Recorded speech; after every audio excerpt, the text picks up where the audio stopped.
Estás escuchando Brújula de Fe, un programa con buena onda católica para reflexionar y conocer de la doctrina, la fe, la música y el teatro católico. Yo soy Rosario Quijandría y ya está listo el profe Juan. Sean muy bienvenidos amigos y hermanos en Cristo a nuestro tercer podcast radial aquí en Brújula de Fe, mencionándoles la alegría que tenemos, al igual que muchos creyentes en la fe, porque nuestro Señor Jesús ha resucitado. ¡Aleluya! Y los dejo ahora sí con el profesor Juan. Gracias, Rosario. Bienvenidos sean hermanos en Cristo a su programa Brújula de Fe. Como dice Rosario, muy feliz porque nuestro Señor Jesús está vivo y ha resucitado. ¡Aleluya! Aprovechar y comentar que en este momento maravilloso de la Pascua de Resurrección, me hace recordar que había una hermana religiosa que me enseñó una canción muy antigua, pero muy bonita y con gran significado. Y es la siguiente. Porque Cristo nuestro hermano ha resucitado, María, alégrate. Porque Cristo nuestro hermano ha resucitado, María, alégrate. Aleluya, aleluya, aleluya, aleluya, aleluya, aleluya. Bueno, Rosario, ¿y quién es nuestra invitada del día de hoy? El día de hoy tengo el honor de presentar a la hermana Margarita de Jesús desde República Dominicana. Sea bienvenida, hermana. ¿Algunas palabras de usted antes de iniciar esta entrevista? Hola, muchísimas gracias. Bueno, pues agradecerles la entrevista y sobre todo que me tomen en cuenta, ¿verdad? Si se trata de hablar de vocación, porque yo creo que pues uno existe en el mundo y en la iglesia precisamente para eso, para dar testimonio de aquello para lo que Cristo nos ha llamado. Hermana, antes de empezar con las preguntas Ujú. del tema, nos gustaría que nos comente un poquito de la espiritualidad de su congregación y la pregunta tan importante que siempre a veces les hacemos a todos nuestros entrevistados. ¿Por qué ¿Sí? decidió seguir a Jesús? O sea, ¿por qué? Ok, bueno, primero la espiritualidad de mi comunidad. Mi comunidad se llama Hermanas Misioneras Servidoras de la Palabra, cuya fundación está dada en México, aunque el fundador es italiano, el padre Luis Butera Bulón, originario de Italia, en la población de Sicilia. Él llega a México, ¿verdad? Y hace la fundación ya hace aproximadamente 37 años empezamos a existir y comenzamos a existir como una comunidad de laicos. Así comenzamos a existir, como una comunidad de hermanas y hermanos jóvenes que salen a evangelizar, ¿verdad? A las parroquias y a donde nos manden mediante un método. El padre Luis desarrolló este método mediante 9 cursos bíblicos de evangelización, de los cuales 4 son básicos. El primero es la historia de la salvación, el segundo, vida en el Espíritu Santo, el tercero, la oración, y el cuarto está el de los sacramentos. Y después de ahí, otros 5 cursos bíblicos de evangelización básica. Y bueno, nuestro lema, evangelizar a los laicos para evangelizar con los laicos.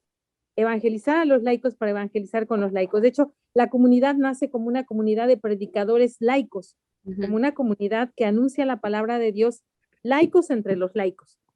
Posteriormente, al querer asumir, nuestros primeros hermanos, al querer asumir la espiritualidad ya como una forma de vida, entonces el padre Luis se da la tarea de organizar nuestro carisma ya específicamente como una congregación religiosa, pero no era el primer paso pensado, ¿verdad? Es un poquito de nuestra evangelización, de lo que nosotros hacemos como comunidad.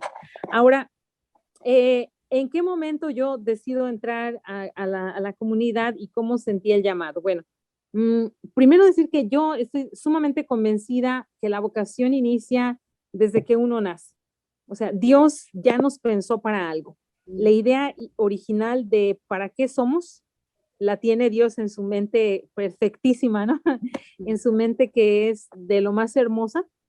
¿verdad? Y de lo más ordenada, inteligente, pues ya tiene un proyecto para nosotros. Yo lo creo así. Mi nombre, a pesar de que mi mamá, mi madre y mi padre no eran específicamente católicos practicantes, sin embargo, por inspiración divina, mi nombre es Margarita de Jesús. Entonces, imagínense ustedes, ¿no? Todo lo que se le da a Jesús, Jesús lo toma como suyo. Entonces, ya desde el nombre, yo creo que ahí había una designación. Margarita, por cierto, es del griego y significa perla preciosa o perla de mucho valor. Y es dicha así tal como Margarita en el Evangelio de San Lucas, capítulo 13, versículo 44, donde habla de las parábolas del reino de Dios. Por eso yo digo que ya desde ahí, ¿verdad? Desde el nombre, por supuesto que ahí está un llamado. Bueno, después yo crezco en un ambiente nada religioso, nada religioso. Mi mamá no tenía esta costumbre de iglesia, pero un día encontramos en la calle una revista que es también una publicación de servidores de la palabra que se llama Inquietud Nueva. La revista la encontramos al cruzar la calle, una avenida muy grande, y la dejó caer un camión de la basura, pero nos llama la atención porque tiene una foto que después ustedes pueden buscar en internet de Miguel Agustín Pro, un mártir mexicano que murió en el tiempo de persecución, de la persecución religiosa en México entre 1926 y 1929. Es culpado de haber participado en un atentado contra el entonces presidente Álvaro Obregón. Y bueno, hay toda una historia que se desarrolla ahí. Nosotros habíamos leído la vida de Miguel Agustín Pro en un sabroso relato que tiene un sacerdote jesuita, que se llama así, Vida de Miguel Agustín Pro por un sacerdote jesuita, y es una historia de lo más rica para leer, lo habíamos leído varias veces, y cuando la revista cae y la encontramos nosotros, está abierta en la página donde viene la historia de Miguel Agustín Pro, con los brazos en forma de cruz, un rosario en una mano, en otro rosario una cruz, y una descarga, una ráfaga de balas que acaba con su vida. La vida de este mártir, yo creo que marca el inicio de la conciencia de mi vocación, por así decirlo, no de la vocación, pues yo pienso, les digo que en la mente perfecta de Dios, Dios tenía este proyecto, ¿verdad? Pero ahí yo empiezo a ser un poco más consciente porque a mí me empieza a llamar mucho la atención esta capacidad que tienen hombres y mujeres de entregarse a Dios de una manera tan total, tan completa, ¿no? Yo creo que sobre todo cuando uno es adolescente tiene esa idea de encontrar un ideal hacia el cual puedas entregar todo, o sea, a consumir tus fuerzas, entregar tu creatividad. Y para mí ese fue el momento en el que yo empiezo a experimentar como un deseo de búsqueda. Posteriormente nos suscribimos a esa revista, empieza a llegar bimestralmente a la casa. A la par, invitan a mi hermana a un encuentro de jóvenes en Semana Santa y cuando regresa llega con un cargamento de revistas, igual, la misma marca, Inquietud Nueva. Y entonces empezamos a ver que quien organizó ese encuentro de 10,000 jóvenes en 1994 fue Servidores de la Palabra, o sea, la comunidad.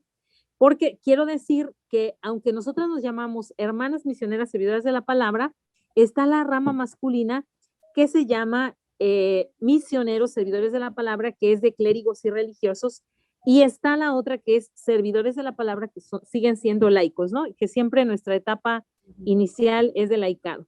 Bueno, entonces ahí empiezo a conocer más la comunidad y me doy cuenta que Servidores de la Palabra ofrece la oportunidad de ir a servir, ir a misionar 1 año y medio, ¿verdad? Entregar 1 año y medio de nuestra vida y ir a donde nos mande, ¿no? Para mí se me convierte en un reto, ¿verdad? Eso de decir 1 año y medio, 100%, o sea, 1 año y medio, todo para el Señor. Y se me empieza a convertir de veras en un reto hasta que precisamente llega un retiro vocacional, manifiesto mi inquietud de vivir esta experiencia y me aceptan, ¿verdad? Vivo mi formación, una formación que fue por demás bonita, yo creo que marcada como todos los principiantes, ¿verdad? Yo soy de la Ciudad de México, originaria de la Ciudad de México, donde se vive una vida muy caótica, muy rápida, ¿no? sin una conciencia clara de Dios, no conocía qué era la liturgia, no sabía qué era el rosario, ni siquiera la idea de ir a misa diario, pues no, íbamos a misa cada 8 días y disfrutábamos mucho, pero éramos, digamos, cristianos católicos, pero sin una espiritualidad. Pues bien, cuando yo empiezo la formación ya como laica, es un verdadero reto cuando ya me aceptan para hacer esta experiencia. Y el primer gran reto fue llegar a la comunidad y me dijeran, ponte una falda. Eso fue así como que, ¿qué? Como un cambio de mentalidad absolutamente rápido, porque para entonces en la Ciudad de México las mujeres solo utilizábamos pantalón y muy rara la que utilizaba falda. Era una moda, ¿no? Pero entonces, bueno, pues ese fue el primer cambio de mentalidad que tuve que hacer. Y dije, bueno, pues va, ¿verdad? O sea, yo ya dije que es 1 año y medio y pues hay que ponerse la falda, pues hay que ponerse la falda. Pero junto con eso vinieron una serie de cambios, como estar dispuestos siempre a servir, como tener un horario, porque entonces yo estudiaba el bachillerato en el Instituto Politécnico Nacional de México, trabajaba durante la noche en una tienda de autoservicios y me quedaban apenas unas horas para descansar y hacer mi tarea. Entonces, yo entro a la comunidad con una mentalidad sumamente pagana. Entonces, imagínate lo que significa una muchacha que viene de fiestas, de bailes, llamamos de discotecas, ¿no? De salidas de campamento, muchas cosas sanas, porque mi mamá siempre fue una persona muy estricta, pero al fin y al cabo una persona del mundo, ¿no? Una persona del mundo. Yo desde los 4 o 5 años aprendí a jugar baraja, baraja española, entonces tenía como ese vicio de que muchas cosas que uno conseguía era mediante la baraja, ¿no? Se imaginan. Entonces, una mente totalmente del mundo, ¿no? Entonces, claro, me costó entender, por ejemplo, la liturgia de las horas, aprenderme ciertas oraciones, ¿no? Entrar en un ambiente absolutamente religioso, le cae de peso a uno, pero yo siempre me repetí en la formación y ahora entiendo que fue una gracia que se me dio, o sea, que no fue algo que fue pura voluntad lo que lo determinó, sino que era también una gracia que el Señor me había regalado, pues a pesar de que todo eso me costaba, yo siempre llegué a decir, bueno, yo elegí esto y es el paquete completo, ¿no? Es el paquete completo. Yo pensaba hasta ahí en el 1 año y medio, pero yo acabé el 1 año y medio y con mucho éxito, si le podemos llamar así, o sea, también mucho sacrificio, claro, no pudo faltar, mucho sacrificio, pero con grandes experiencias de la fuerza de la palabra de Dios, ¿no? Me tocó en el primer año ayudar a jóvenes, adultos a dejar las drogas con el anuncio de la palabra de Dios, ¿no?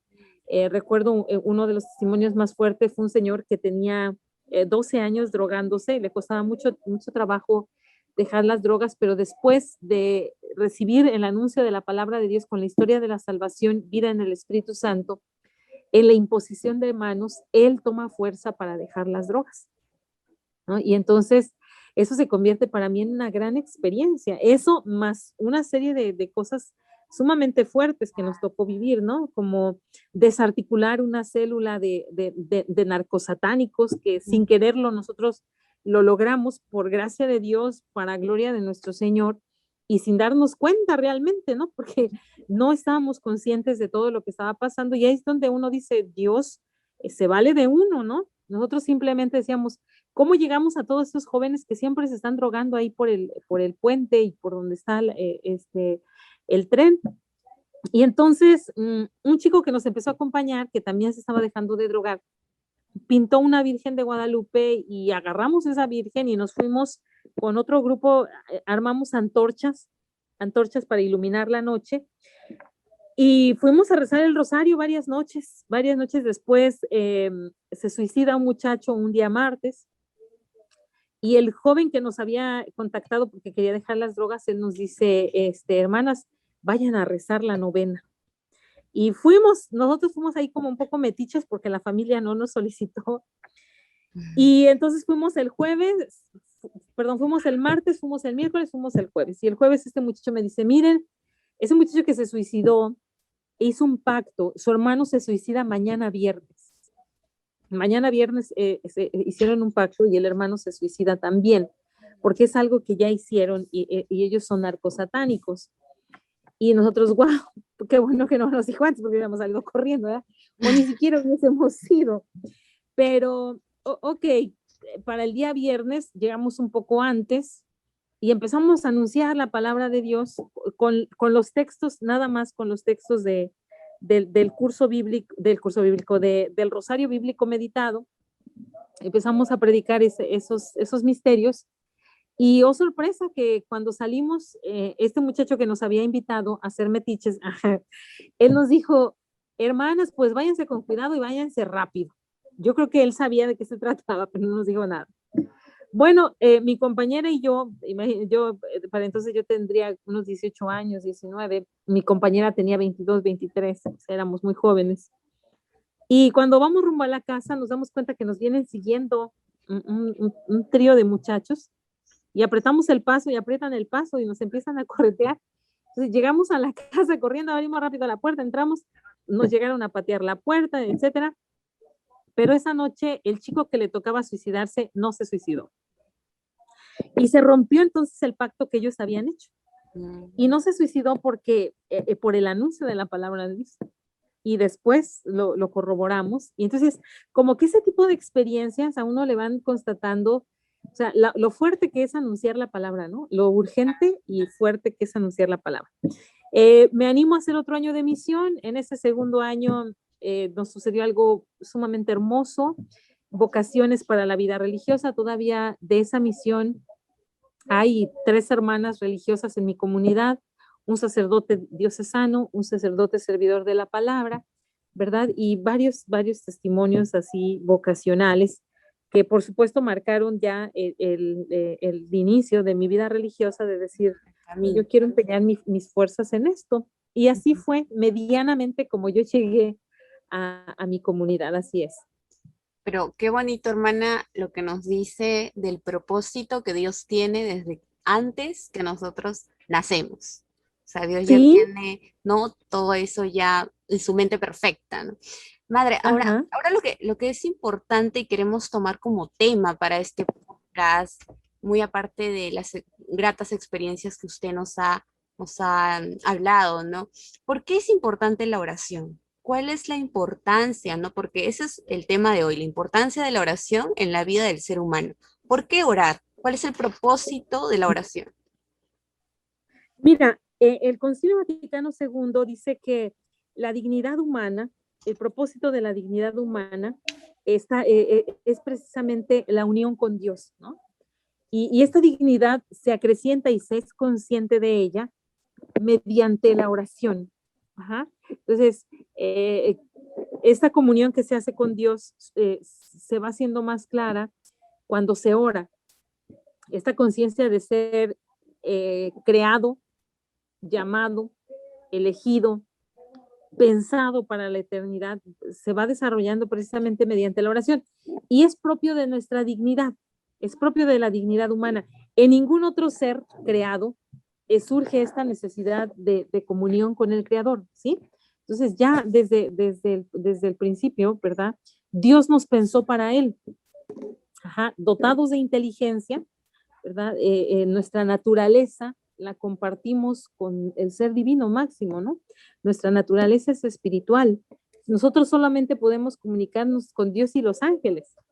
Y podemos comunicarnos con ángeles buenos y ángeles malos, ¿verdad? Porque los hay malos, ¿no? Son los demonios. Pero precisamente por esta naturaleza que tenemos nosotros, espiritual, esto hace que nuestra comunión no sea solamente entre nosotros, entre los seres humanos, que sería muy cerrado, limitado y no realizable, o sea, no nos realiza, ¿entiendes?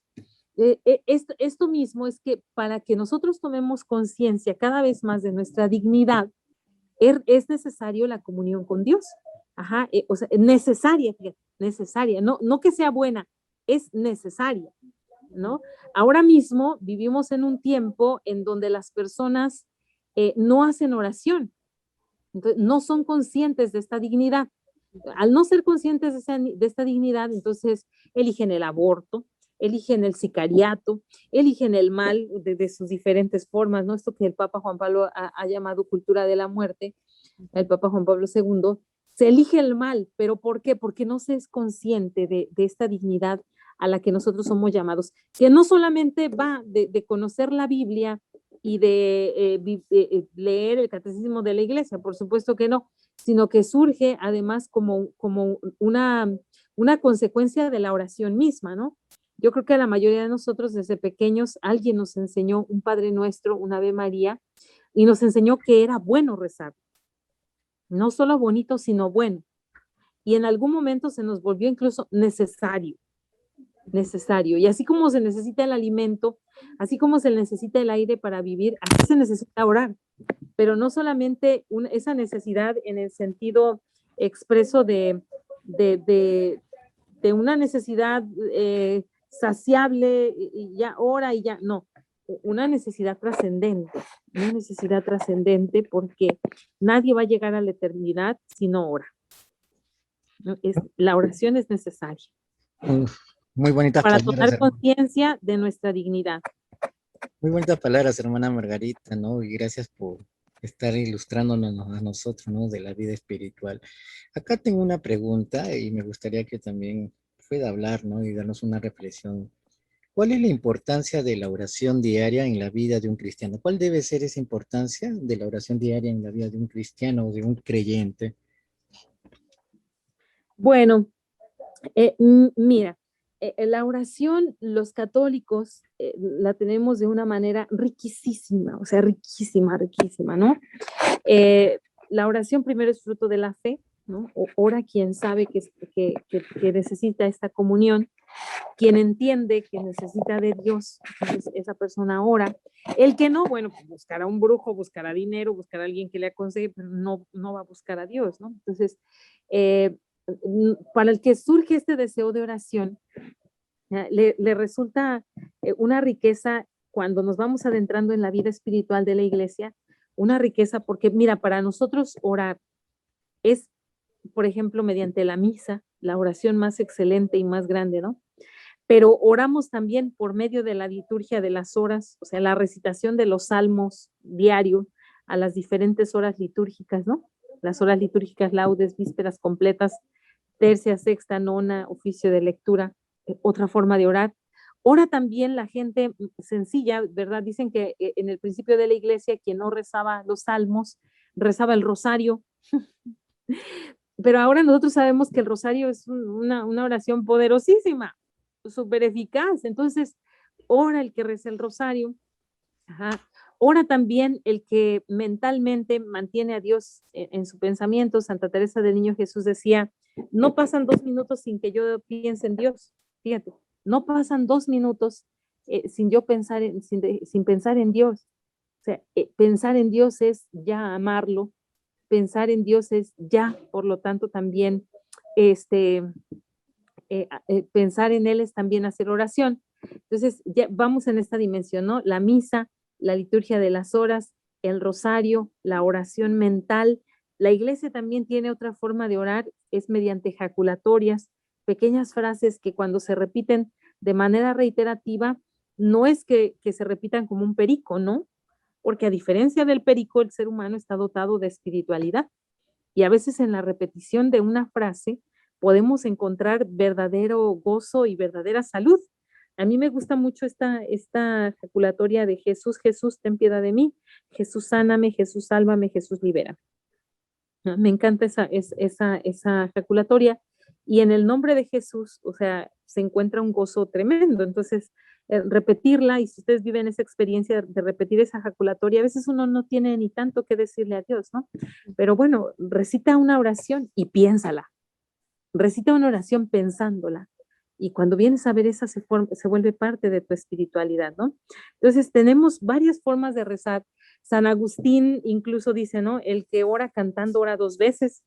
Entonces, la iglesia tiene el canto común de ordinario, popular, pero también tiene el canto gregoriano, ¿no? Que es también una forma de oración y de alabanza.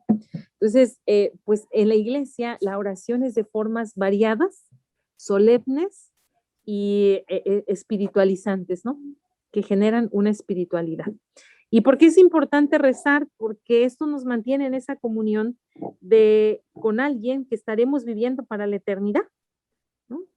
Yo no comparto esa frase que muchos dicen, venimos al mundo a ser felices. No, yo no comparto esa frase, ¿no? Yo digo que a este mundo venimos a luchar por la vida eterna. Mm, Y en ese proceso de la vida eterna, pues hay que rezar porque queremos estar con el que tanto nos ama, ¿no? claro.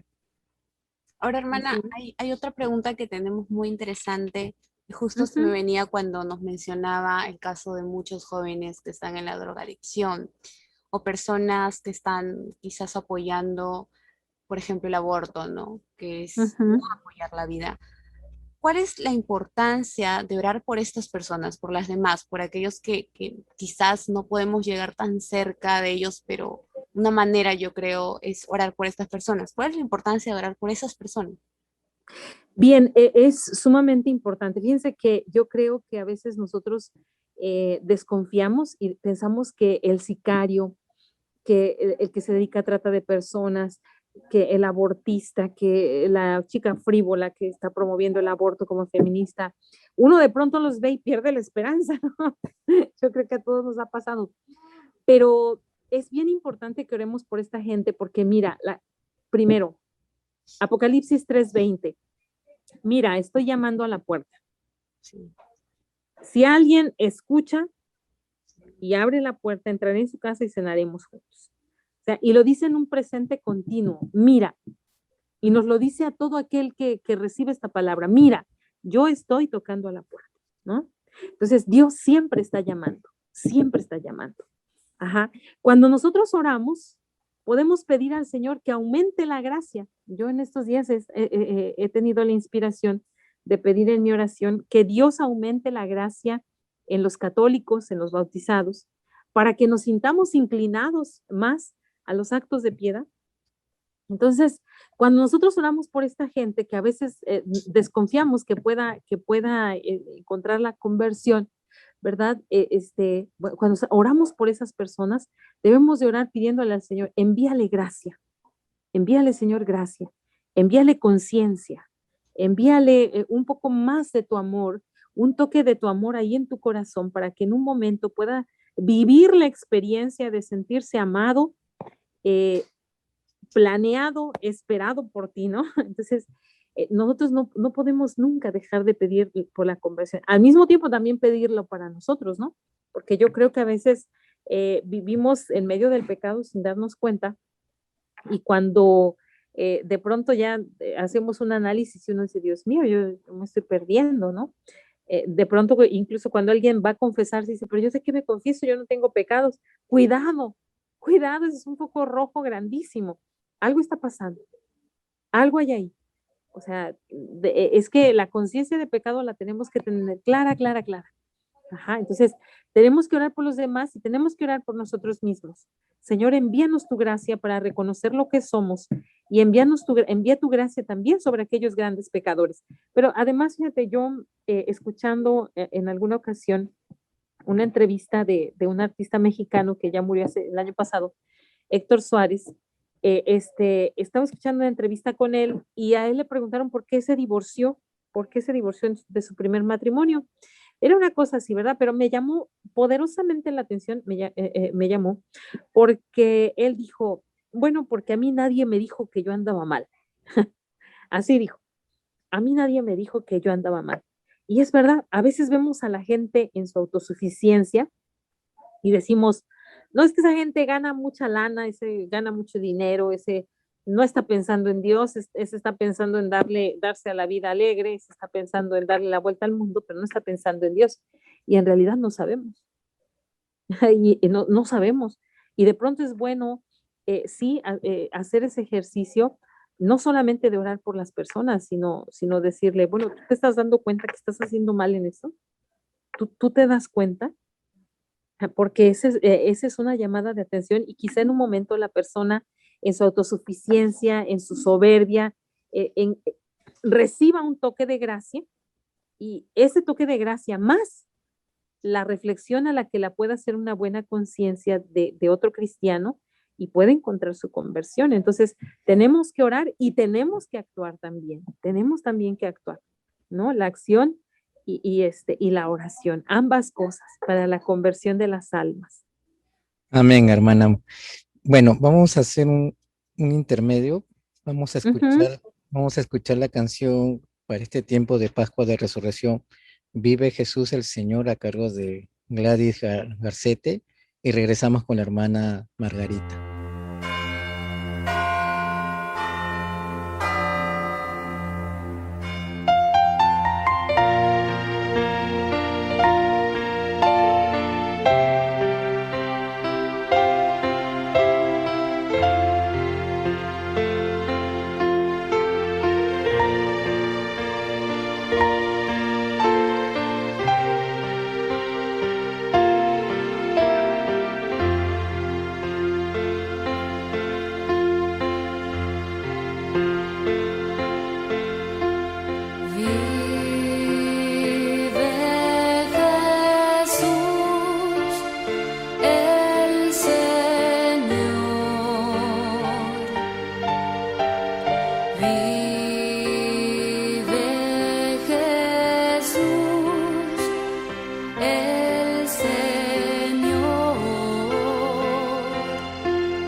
En cada minuto de mi vida, te siento en cada latido de mi corazón.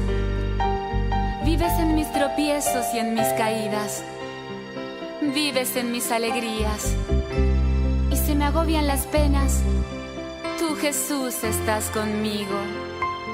Oh Dios, infinita es tu bondad, todo poder y gloria a ti te pertenecen. Tus relámpagos iluminan el mundo. Las montañas se estremecen en tu presencia y los cielos proclaman tu victoria. Que brame el mar, que se desborden los ríos, pues tú solo eres eterno. Jesús, hoy glorifico tu nombre, tu poder y majestad, porque me amas. Has convertido el desierto de mi vida en manantial de agua viva. Honor y gloria a ti, pues has vencido a la muerte. Sí, Jesús, vives en mi vida y tú eres mi fuerza. Por siempre reinarás.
Margarita, nos encontramos todavía con la hermana Margarita para todos nuestros oyentes de Jesús desde República Dominicana. Hermana Margarita, gracias primero por todas las reflexiones que nos da, porque nos sirven muchísimo para reflexionar y seguir orando. Una pregunta que tenemos es, ¿qué es el Santo Rosario y cómo se origina? Ok, mira, el Santo Rosario es la oración más excelente, ¿verdad? Que a la Virgen María, ¿no? La oración más antigua a la Virgen es esta de bajo tu amparo nos acogemos, ajá, pero el rosario surge un poco después. Me van a perdonar, pero la historia como tal del rosario no la tengo así al hilo. No sé si eso sea No, claro, no. este, pero Quizá la importancia, ¿verdad? De sí, rezar el Santo Rosario. exacto, sí, esa idea me parece mejor. Ujú. Miren, todos los santos, todos los santos han sido devotos de María, todos, ¿sí? No hay un santo que no haya sido devoto de María. De hecho, alguien ha llegado a decir, ¿no? El camino más corto para llegar a Jesús y para acompañar a Jesús hasta el pie de la cruz es caminar con María. Entonces, desde el principio de la iglesia ha tenido una gran devoción a la Santísima Virgen, a nuestra Santísima Madre, ¿no? De hecho, no se tiene una tumba de María y se piensa que María fue llevada al cielo. Ajá. Por tradición se cree que esto pudo haber sido, pues la misma Biblia habla de Enoc, ¿verdad? De Enoc, un hombre justo que fue arrebatado al cielo, y también habla de el profeta Elías, que también fue arrebatado al cielo y no murieron. O sea, personajes bíblicos que no murieron, no experimentaron la corrupción de la carne, y se cree que la Virgen pudo haber sido así, llevada al cielo, que durmió y fue llevada al cielo. Desde entonces, la iglesia conserva un gran amor y una gran devoción, de tal manera que el rosario da una espiritualidad, ¿sí? Diferente a lo que llegan a creer incluso los protestantes, que dicen, bueno, es que es nada más rezar, es pedir, es repetir una oración. No, el rosario pensado, meditado desde los misterios de la vida de Cristo, nos unen a Él, nos hacen meditar los pasajes más importantes de la vida de Cristo y generan una espiritualidad en nosotros, ¿sí? ¿Por qué? Porque el rosario es cristocéntrico en todo. De hecho, hay varias formas de rezar el rosario, pero en cosas básicas coincidimos. La primera de ellas es que al inicio debe de haber un acto de contrición. ¿Delante de quién el hombre se siente pecador? Pues delante de Dios, ¿no? Después se mencionan los misterios y cada uno de los misterios tiene un fundamento bíblico, ¿verdad? Un fundamento bíblico. Y en las Sagradas Escrituras, en todos los pasajes de la Biblia, aun cuando nos hace relatos de personajes, el protagonista, el primer protagonista es Dios. Ujú. Después, el Ave María, el Padre Nuestro, tienen como centro a Cristo. A Cristo. Entonces, es una oración cristocéntrica. Ahora, de ahí se tienen muchos milagros de la Virgen, ajá, reportados a lo largo de la historia.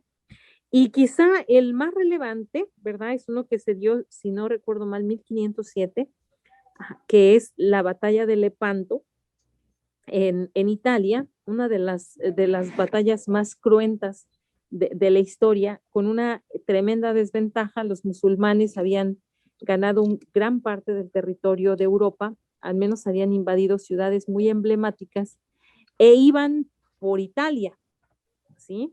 Y un 7 de octubre se cree que ya era el día de la llegada de los musulmanes, y se arma una comitiva cristiana desde España, un eje de los cristianos entre franceses, italianos y españoles, y crean un ejército que está en un margen de diferencia con respecto a los musulmanes, que eran muchos y eran muy sangrientos y venían con ¿cómo decirlo? Con un ala o con un aire de triunfo, pues habían salido invictos en muchas batallas en Europa, y entrar a Roma iba a ser como para ellos como pan comido, ¿no? Porque en Roma no era ni siquiera tan grande, y tenían que entrar por los puertos de Italia y de ahí llegar a Roma. Se arma esta liga, la Liga Santa, que le llamaron, y encabezada por el rey de España, a la que se alían una gran cantidad de laicos motivados por su fe, pero sin ninguna experiencia de pelea. En ese momento, el Papa Pío V, si no recuerdo mal, llama a toda la comunidad cristiana católica para que recen el rosario. En donde estén, recen el rosario. E invita también a que todos los que vayan a pelear en nombre de la iglesia, ¿verdad? Porque era lógico que lo que querían era destruir Roma para destruir a la iglesia, que estuvieran en gracia de Dios, y que dieran esa batalla en nombre del Señor. En esa desventaja que era evidente, ¿verdad? Entonces, se supone que, y se dice que iban aproximadamente 300 barcos de los musulmanes contra unos 217 de los cristianos. Y la diferencia en hombres también era grande. Y la diferencia de material de guerra, el arsenal de guerra también era grande. Además, bueno, pues, cuando van a llegar, se plantean los cristianos, ¿los dejamos llegar? Si llegan a tierra, ya se le puede llamar invasión porque ya estarán en tierra, ¿no? O los atacamos en el mar y se da una cruenta, la batalla se dice más cruenta de la historia en el mar, sobre las aguas se da esa batalla. Los cristianos ni siquiera supieron cómo ganar, ¿no? Se dice que iban a ser las 12 del día cuando iban llegando los musulmanes. La gente en Roma, en Italia, en España, estaban rezando el rosario. El Papa había pedido eso, simbolizaba la caída del cristianismo. En todo caso, si llegaban ahí los musulmanes, la gente está entregada en el Santo Rosario, porque frente al temor, a veces no podemos hacer una oración mental grande, sino a veces una oración repetitiva es lo que más nos sale, ¿verdad? Y pasa que a las 4 de la tarde ni siquiera los cristianos sabían cómo fue el modo en que ganaron, pero las tropas de los musulmanes se empiezan a alejar de las costas de Italia y se da por ganada la batalla. El ejército musulmán tardó muchos años en restablecerse y no se volvió a dar la invasión de otro pueblo europeo. Eso se le atribuyó a un milagro de la Virgen. De ahí que el Día de la Virgen del Rosario sea el 7 de octubre. Milagros como ese han sido a lo largo de la historia muchos. Ese es apenas uno. Grandes batallas que se han peleado en nombre de la Virgen y donde ha habido triunfos arrasadores. Entonces, parte de la espiritualidad de la iglesia es esta, el Santo Rosario. Gracias. Nosotros tendríamos que pasarlo diario. Sí, hermana, acá, bueno, tengo una frase de un santo que es San Buenaventura, que dice que si quieres soportar con paciencia las adversidades y la miseria de esta vida, sé un hombre de oración. Y con esto quiero ir terminando con esta pregunta, porque usted sabe que estamos viviendo un momento muy, muy duro con la pandemia. Y esta pregunta es para la gente que realmente nos está escuchando, todos los hermanos cristianos. Dice, ¿cómo se debe orar ante las circunstancias de dolor y desánimo? ¿Cómo una persona que está sufriendo o que ve que alrededor de él hay familiares o seres queridos que están enfermos o que han fallecido, ¿cómo acercarse a la oración? O cómo decirles también, ¿no?, que se acerquen a la oración. Mire, pienso que una parte sumamente importante es que la oración brote de la evangelización, ¿sí? O sea, el anuncio de la palabra de Dios es fundamental para que caigamos en la cuenta de esta necesidad de oración, ¿verdad? ¿Por qué? Porque es la palabra de Dios la que nos habla acerca del poder de la oración. Recordemos este pasaje que a todos nos gusta, Lucas 1:38, donde el ángel dice, porque para Dios nada es imposible. Entonces, ¿quién cree en esta palabra? Bueno, pues aquel que vive esta experiencia, ¿no? Que para Dios nada es imposible, ¿no? Entonces, leer la palabra de Dios y corroborar, ¿verdad?, que en los momentos más difíciles de la historia ahí ha estado presente Dios. De hecho, en estos días que hemos celebrado ya la Semana Santa, el día jueves hemos recordado este pasaje en donde Jesús en el Evangelio de Mateo, ¿verdad?, dice que sintió una angustia de muerte, ¿verdad? Una angustia de muerte. Y ante esa angustia de muerte, Jesús lo que hizo fue ir a orar en un abandono hacia su Padre.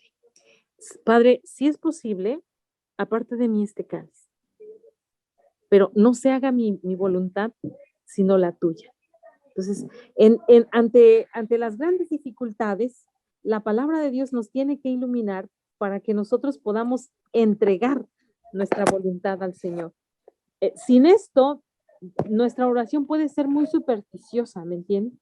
Y nosotros lo sabemos porque ahora la gente dice, bueno, yo quiero una oración de liberación porque vaya, que a mí me va tan mal que yo creo que alguien me está haciendo un trabajo malo, ¿no? Alguien me hizo brujería, sí, pero tú tienes años que no te confiesas, no vas a la iglesia y no escuchas la palabra de Dios, o sea, no te has puesto en el camino donde el Señor te pueda bendecir. Ajá. Y podemos tomar un poco la oración así como algo supersticioso, ¿no? Entonces yo le pido a Dios y al Señor que me dé, y la cosa no es así. Ajá. En este tiempo incluso la oración de intercesión es muy buena, como hace un momento decíamos, pedir por la conversión de los grandes pecadores, pero no lo es todo. O sea, no podemos decir, ay, pues yo le voy a pedir a mi tía, que ella es bien rezandera, ¿verdad? Ella que le pida a Dios por mí porque yo estoy pasando un momento muy difícil. No, tampoco puede ser así, ¿verdad? Como que otro pida por mí sin yo hacer un esfuerzo de conversión. Entonces, a Dios rogando y con el mazo dan. O sea, a Dios rogando, pero también en una conversión. No esperemos que el Señor venga a solucionarnos solo porque nos hincamos a rezar el rosario, solo porque fuimos a arrodillarnos unos momentos frente al Santísimo. No, tenemos que ir a las causas. Los momentos que estamos viviendo son porque nos hemos alejado de Dios. De Dios no viene la enfermedad y la muerte. Eso ha de quedar claro. La pandemia no la quiso Dios, no la pensó Dios, porque Dios es perfecto y Dios no está pensando en esas cosas. ¿Quién la pensó? Bueno, ya ahí a cada quien le toca responderlo. Lo que sí podemos afirmar es que Dios se vale de esos acontecimientos para llamar a su criatura a la conversión. Y estos acontecimientos tienen que ser para que nosotros, volviéndonos al Señor, nos preguntemos, Señor, ¿en qué momento te abandonamos? Somos sociedades que te hemos abandonado y recordemos que ya la palabra de Dios nos recuerda el relato de ciudades completas alejadas de Dios, Sodoma y Gomorra, en tiempo de Jesús, Corazán y Betsaida. Ajá. En tiempos del profeta Jonás, Nínive, que se dice que es Nínive, la historia de Jonás es un poquito una enseñanza más que un acontecimiento como tal. Sin embargo, nos está hablando del pecado de toda una ciudad, es decir, toda una ciudad que realmente se corrompe y llega a perder de vista qué es estar bien y qué es estar mal. Hace un momento yo les decía, ¿no? Hay gente que dice, bueno, a mí nadie me dijo que yo estoy mal. Entonces, es necesario el anuncio de la palabra para que la gente se dé cuenta que está mal. Entonces, la evangelización es fundamental para ir a la raíz de nuestra conversión y a partir de ahí hacer llamados a la oración. Evangelización primero, oración. Y con los evangelizadores tenemos que orar. Los evangelizadores tenemos que orar para que nuestra siembra sea eficaz. Acuérdense de la parábola del sembrador. Se siembra y a veces el enemigo se lleva las semillas, que cae entre piedras, cae entre espinos, se ahoga, se acaba. Hay que sembrar en donde vaya a dar fruto, ¿verdad? Sembrar siempre, ¿verdad? Pero tiene que ser la oración, la evangelización, oración. Esta dinámica van de la mano y en la evangelización la gente encuentra la raíz de sus males y llega a decir, bueno, no me está yendo bien y nadie me hizo ningún mal. Pues yo me he alejado de Dios, yo le he desobedecido. Yo no estoy en su santa gracia, yo no estoy donde Él me pueda bendecir. Y a partir de esa conciencia, la oración va a llevar a la conversión y la conversión a la oración. Claro, no hay acción sin oración. Hermana, muchas gracias por estar presente en nuestro programa. Ha sido de gran bendición sus reflexiones, sus comentarios, su palabra, su experiencia, sobre todo de cómo ha seguido a Jesús. Es impresionante cada una de esas experiencias que nos ha contado, ¿no?, en el programa. Y sé que van a servir también para muchas personas, muchos jóvenes, todos los que nos están oyendo, ¿no?, a través de este podcast. Ahora, hermana, queríamos que nos deje un mensaje final para todas las personas que nos están escuchando en esta fiesta tan importante para todos los cristianos, que es la Pascua de Resurrección. Exacto, sí. Sí, mira, no, esto es grande, ¿no? Los acontecimientos que estamos viviendo a modo litúrgico significa el triunfo de Jesús sobre la muerte, sobre el mal. Es posible. El triunfo absoluto del bien en Cristo es posible. Que nadie se dé por derrotado. Si perdiste tu trabajo, si estás luchando por la restauración de tu familia, si hay cosas que tú no puedes llevar adelante, Dios es más grande que tus problemas. Atrévete a vivir este triunfo en Cristo. Esto se puede vivir, debe ser una experiencia personal. En tiempos de Jesús no todos vivieron la alegría de la resurrección y el triunfo, no todos lo vivieron. Lo vivieron aquellos que lo habían seguido por su palabra. Y a mí me llama la atención muchísimo en estos días, ¿verdad?, pasados, estaba yo reflexionando en la vida de María Magdalena, dice el Evangelio de San Marcos, ¿verdad?, de la que había sacado 7 demonios. Se le apareció primero a María Magdalena, de la que había sacado 7 demonios. O sea, no, el profeta, el evangelista no ahorra tinta para poner que se le apareció a una mujer que tenía todos los excesos, ¿no? Gula, lujuria, envidia, soberbia, vanidad, todo, porque el 7 evoca los males, ¿no? Todos los males juntos. Entonces, es esta mujer que era de alcurnia, por los últimos estudios que se han hecho de la vida de María Magdalena y por el papel en donde, como se le coloca en los evangelios, tal parece que la mujer era de la alta alcurnia y seguramente una mujer dada a todo tipo de excesos, orgías, bebederas, una serie de cosas. De tal manera que había vivido de tal forma que tenía 7 espíritus impuros. Bueno, cuando ella se encuentra con Jesús, cambia absolutamente su manera de pensar y su manera de vivir. Y ella es testigo de esta resurrección. Entonces, este es el momento de decir, sí podemos experimentar el triunfo de Cristo. Sí podemos experimentar el triunfo de Cristo. Deja que Cristo triunfe en ti. Yo quiero dejar que Cristo triunfe en mí. Tenemos que expulsar nuestros demonios. Tenemos que dejar nuestra impureza. Tenemos que volver al Señor. Tenemos que obedecer sus mandamientos. En el Señor está la salvación. Entonces, vivir la experiencia de la resurrección, ¿verdad? Vivir la experiencia de la resurrección pasando por el Viernes Santo. No podemos llegar al domingo de resurrección sin vivir un Viernes Santo. Y en este momento de gozo y alegría para la iglesia, ¿verdad?, sea también un motivo de gran alegría para todos nosotros. Muchísimas gracias, hermana, que Dios me la bendiga mucho. Gracias por haber aceptado nuestra invitación. Ya más adelante, si Dios lo permite, la seguiremos invitando con otros temas tan interesantes, donde yo sé que usted hará buenas reflexiones, ¿no? Todo sea para el Señor y para su gloria, ¿no? Y vivimos la alegría de la resurrección. Amén. ¿No? Y muchísimas gracias desde acá, desde Lima, Perú, para usted. Rosario, ¿algo que quisieras comentar? Y quiero decir algo al final. Perdón. Sí. Hermana Margarita, ¿quería decir algo? Ajá. Sí. Cristo ha resucitado, verdaderamente ha resucitado. Amén. Amén, hermana. Las palabras de Rosario para que se despida. Gracias, hermana Margarita, ¿no? Palabras de agradecimiento por permitirnos, ¿no?, esta entrevista y predicarnos también a nosotros, ¿no? Porque es una reflexión no para solo los oyentes, sino para nosotros también, reflexionar y orar, o sea, ver la importancia de la oración. Muchas gracias por compartir todas esas reflexiones con nosotros. Gracias a ustedes por la invitación, que Dios los bendiga, que los santifique en este ministerio, que podamos edificar al pueblo de Dios, ¿verdad? Y que el Señor sea alabado por toda nuestra vida. Amén, hermana. Gracias. Hasta luego. Bueno, amigos y hermanos en Cristo, llegó el momento de la despedida, pero ya saben que nos vamos a ver muy pronto en otro podcast aquí en Brújula de Fe, muy seguramente con otro tema interesante y con otro invitado o invitada que nos pueda hablar sobre la espiritualidad y la salud mental. Nos vemos, hermanos, que Dios los bendiga y hasta el próximo programa. Todo estará bien. todo estará bien.